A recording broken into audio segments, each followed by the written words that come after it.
अस्सलामुअलैकुम नाजरीन, आप देख रहे हैं ड्रामा सीरियल इश्क तुमसे हुआ, जिसकी आने वाली एपिसोड बहुत होने वाली है इंटरेस्टिंग। आप देखेंगे कि सुरैया जब लेकर आती है नोमी को घर वापस, तो उसके घर वाले ये परेशान हो जाते हैं कि इस अपाज को ये कैसे संभालेगी। उसकी तो माँ के मुंह पर बस यही अल्फाज होते हैं कि वो पूछती है रईस से कि रईस बेटा, तुम्हारी बहन तो पागल हो गई है, वो इस माजूर को अपने घर लेकर आ गई है। अब तुम बताओ कि डॉक्टर क्या कह रहे हैं, क्या ये अपाज कभी ठीक हो भी सकता है तो या नहीं। इस पर वो कहता है कि अम्मा, डॉक्टर कह रहे हैं कि इनकी मसनूई टांगें लग सकती हैं, ये ठीक हो सकते हैं, इसलिए आप डॉक्टर से मशवरा करेंगे और बाद में पता चलेगा। इस पर आगे से वो कहती है तो ये खर्चा कौन करेगा, ये फालतू का खर्चा इस लड़की ने हमारे सरों पे डाल दिया, खुद तो इसके पास 1 रुपया नहीं है, सब कुछ हमारे सरों से ही निकाल रही है। इस पर रईस कहता है कि माँ बस करें, अभी सुरैया के ऊपर मुश्किल वक्त है, जब वो मुश्किल वक्त ख़त्म हो जाएगा। जब ये सुरैया सुनती है अपनी माँ की बातें तो उसको बहुत गुस्सा आता है और कहती है कि माँ आप कैसी बातें कर रही है, वो मेरा शौहर है और मैं क्यों उससे तलाक लूँ, और आप ये चाहती है ना कि मैं तलाक लेकर दूसरी शादी कर लूँ, तो मैं हरगिज़ ऐसा नहीं करूँगी। मैंने पहले भी आपको यही कहा है कि जो मेरा हिस्सा बनता है आप मुझे दे दें, ताकि मैं यहाँ से अपने मियाँ को लेकर कहीं दूर चली जाऊँ और उसका इलाज करा सकूँ, वो ठीक हो सके। इस पर आगे से वो हंसना शुरू हो जाती है उसकी माँ और कहती है कि सुरैया बेटा, मैं तुम्हें कई बार बता चुकी हूँ कि तुम्हारा कौन सा हिस्सा जो मैंने तुम्हें देना है ये सिर्फ मेरे बेटों का है, और इसके अलावा मैं किसी को कोई हिस्सा नहीं दे रही। इस पर सुरैया कहती है कि अम्मा, ये इस घर में जो भी है वो हम तीनों बहन भाइयों का जो मेरा हिस्सा बनता है आप मुझे दे दें, ताकि मैं यहाँ से चली जाऊँ। इस पर आगे से उसकी माँ कहती है सुरैया बेटा, मैं तुम्हें कई बार समझा चुकी हूँ, तुम क्यों नहीं मेरी बात समझते हो, तुम पागल हो गई हो, तुम आगे इतना कुछ तुमने खर्च कर दिया है और अब जो तुम्हारे पास थोड़ा बहुत बचा है, क्या अपने बेटे के लिए कुछ नहीं सोच रही, उसके लिए सोचो, इस अपाज को छोड़ो, ये जैसी भी तैसी भी ज़िंदगी गुजार लेगा। इस पर आगे से रईस फ़ौरन बोलता है कि अम्मा बस करें, अगर आपके दोनों बेटों में से किसी के साथ ऐसा हो जाता, तो अगर उनकी बीवियां अगर छोड़ के चली जाती तो कैसा आपको लगता, आपको दुख होता ना, ऐसी बातें मत किया करें। दूसरी तरफ आप ये भी देखेंगे कि गुल जब से अपने भाई से मिलकर आई है वो बिल्कुल ये उदास रहती है और हर बात पर चिड़चिड़ी सी होकर रह गई, जिसकी वजह से बुशरा बेगम उसे कहती है कि बीबी, मैंने तुम्हें मना किया था अपने भाई के पास जाने से, क्योंकि तुमने तो मेरी एक बात नहीं मानी और तुम इतनी स्ट्रेस ले रही हो, मुझे लगता है कुछ ना कुछ तुम करोगी अपने और अपने बच्चे के साथ। इस बार वो कहती है कि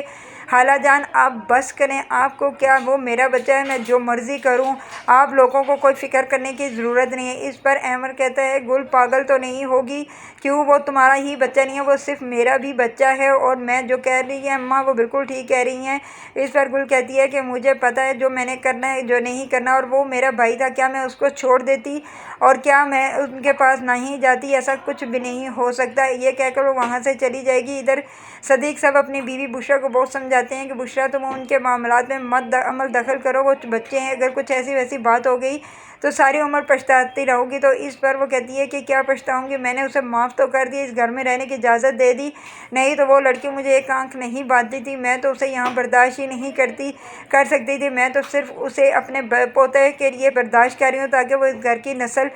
को दे रही है, नहीं तो मैं उसे एक पल में इधर से निकाल के बाहर फेंक दी। इस पर वो आगे से सदीक साहब कहते हैं कि अल्लाह के खौफ से डरो, तुम क्यों अपने बेटे की ज़िंदगी तबाह करी हो, तुम जानती हो कि तुम्हारा बेटा कितनी उससे मोहब्बत करता है, उसके बगैर नहीं रह सकता, लेकिन तुम उन दोनों के दरमियान क्यों फूट डाली हो, उनकी नफरत डाली हो। मुझे लगता है कि ये एक ना एक दिन ऐसा हो जाएगा कि खुद ही ये घर छोड़कर चली जाएगी। अगर बुशरा बेगम ऐसा हुआ तो मैं जानती हूँ कि तुम्हारा बेटा जीते जी मर जाएगा, वो अपनी बीवी और बच्चे के बगैर नहीं रह सकता, इसीलिए अपनी ज़ुबान बंद रखो और अपने बेटे को खुश रहने दो। इस पर बुशरा बेगम आगे से खामोश हो जाती है और सोचना शुरू हो जाती है, ये वाकई ये सही कह रहे हैं, एक तरफ तो अभी मैं नौशी के मामलात हल नहीं कर पा रही, अगर वाकई मेरे बेटे के साथ भी ये चीज़ होगी तो मैं क्या करूँगी। इधर बुशरा बेगम नौशी के कमरे में जाती है नौशी को समझाने के, लेकिन नौशी तो बिल्कुल भी समझ नहीं रही, वो तो खुदकुशी करने पर आ चुकी है और वो यही चाहती है कि आप लोगों की वजह से मेरी ज़िंदगी तबाह हुई है, या तुम एक डायन हो जो दूसरों के घरों को खा जाती हो, ये दूसरों की खुशियों को भी खा जाती हो। इधर आप देखेंगे कि सुरैया भी अपनी माँ के आगे इतना रोती है और कहती है कि आप कैसी माँ हैं, आपको ज़रा भी दुख नहीं है कि आपकी बेटी का घर तबाह हो रहा है, आप उसकी बेटी का मियाँ इतना बीमार है, लेकिन आप लोगों को सिर्फ अपने पैसे की, आप तो पैसा लगाने से लगाती नहीं है, लेकिन इसलिए मैं आपसे मिन्नत कर रही हूँ कि मेरा हिस्सा मुझे दे दें ताकि मैं अपने शोहर का इलाज करा सकूँ। मैं उसको इस हालत में नहीं देख सकती। तो इस पर वो कहती है कि हम क्या करें, जो भी है जाओ उसकी बहन को कहो इससे जो उसे है वो दे। इस पर वो गुल को ये कहती है कि गुल भी आई थी मिलने के लिए, लेकिन गुल के पास कुछ भी नहीं है। और एक और बात मैं बताना चाहती हूँ कि गुल अब प्रेग्नेंट हो चुकी है और आप अपना बच्चा वापस ले आए। तो इस पर उसकी माँ कहती है कि मैंने क्या करना है, मैं कैसे उससे पाल सकती हूँ। तो उस पर वो कहती है कि अब गुल बिल्कुल भी उसे नहीं पाल सकेगी, क्योंकि अहमद अपने बच्चे से करेगा और आपका बच्चा वहाँ पर रुलना शुरू हो जाएगा। इसलिए मैं कह रही हूँ कि आप अपना बच्चा ले आएँ और मुझे मेरा हिस्सा दे दें ताकि मैं यहाँ से चली जाऊँ और नफीस भाई अपने बच्चे को अच्छे तरीके से तरबियत दें और वो इस घर में अच्छे तरीके से रह सके। इधर आप ये भी देखेंगे कि गुल तो बहुत परेशान हो चुके हैं अहमद के रवैये से, और अब वो अपने बेटे को उठाकर बाहर बैठी हुई होती है और सोचना शुरू कर देती है आखिरकार खाला के इस बातों की वजह से कि इनका क्या असर होगा मेरे ऊपर। क्योंकि एक तो नौशी की बातें उसका खाई जा रही है कि वो तंज करती रहती है हर वक्त। नौशी भी कोई नया प्लान सोच रही है कि कहीं उसके बच्चे को गिरा दे तो सारे इल्ज़ाम गुल पर आ जाए और यूं गुल और अहमद के दरमियान तलाक हो जाएगी या कुछ और वो ऐसा प्लान कर रही है। लेकिन बुशरा बेगम भी तो यही चाहती है कि गुल का बच्चा और गुल या मर जाए या इस घर को छोड़कर चली जाए। वो खुद अपने बच्चे को पाल लेगी और नौशी के साथ वो शादी करवा देगी। लेकिन अहमद जो है वो सिर्फ गुल को पसंद करता है और गुल के अलावा वो किसी से शादी नहीं करेगा। ये इसलिए तो गुल को वो बहुत यकीन दहानी कराता है कि क्यों तुम अपने दिमाग में नौशी को सवार करती हो, नौशी को मैं कभी भी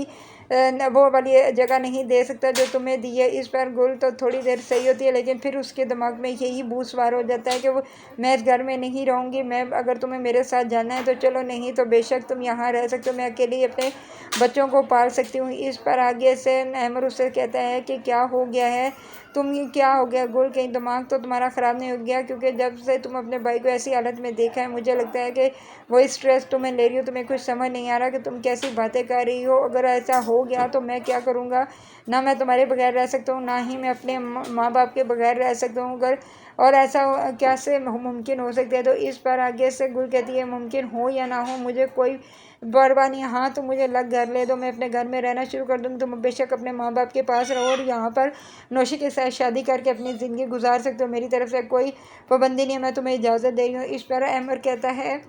कि तुम वाकई ही गुल पागल हो चुकी हो, बस तुम रेस्ट करो और तुम सो जाओ ताकि तुम्हारा दिमाग ठंडा हो और तुम्हें कुछ समझ आए। सुबह मैं तुम्हें डॉक्टर के पास लेकर जाऊंगा और तुम्हारा चेकअप करवाऊंगा कि तुम्हें हुआ क्या है। इस पर गुल हंसना शुरू हो जाती है और कहती है कि जो मुझे हुआ तुम जानते हो, क्योंकि तुम लोगों की वजह से मेरा दिमाग घूम चुका है। मैं डॉक्टर के पास बिल्कुल भी नहीं जाऊँगी। डॉक्टर क्या कर सकते हैं, वो मुझे दवाई देंगे, दवाई मेरे पर कोई असर नहीं करेगा, क्योंकि जब से आपने और आपकी माँ ने मेरा दम जीना हराम करके रख दिया कि बच्चा बच्चा बच्चा बच्चा ना हो गया, पता नहीं क्या हो गया। जब बच्चा नहीं था तब भी अज़ाब था और अब जब बच्चा हो रहा है तब भी मेरी ज़िंदगी में इतना अज़ाब है कि मैं कुछ नहीं आपको बता सकती। और आप सब लोग मेरे बेटे असद के इतने क्यों ख़िलाफ़ हैं? वो मासूम बच्चा है, क्या उसने आपका बिगाड़ा है? आप सब क्यों उससे नफ़रत करते हैं? इस पर अमर कहता है कि ऐसी कोई बात नहीं है गुल, कोई भी असद से नफ़रत नहीं करता, लेकिन तुम्हें बस मैं ये कह रहा हूँ कि उसे उठाया कम करो, क्योंकि तुम्हें डॉक्टर ने रेस्ट बताया हुआ है और भारी चीज़ों से मना किया। इस पर वो कहती है कि कोई ऐसा रेस्ट नहीं है जो मेरे बच्चे से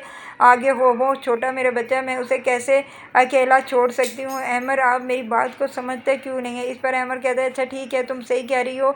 तुम बस थोड़ा सा रेस्ट करो ताकि तुम ठीक हो सको और बाद में बेशक तुम जो भी करना चाहती हो कर सकती हो। ये समझाकर अमर बाहर चला जाता है और अपनी माँ को समझाता है कि अम्मा वो मेरी बात बिल्कुल भी नहीं समझ रही, मुझे कुछ समझ नहीं आ रहा मैं क्या करूँ। और ऐसे मेरे रवैये से गुल और कहीं उसके दिमाग में कोई बुरा असर तो नहीं पड़ेगा। अगर आप लोगों को मेरी वीडियो अच्छी लगे तो प्लीज़ लाइक शेयर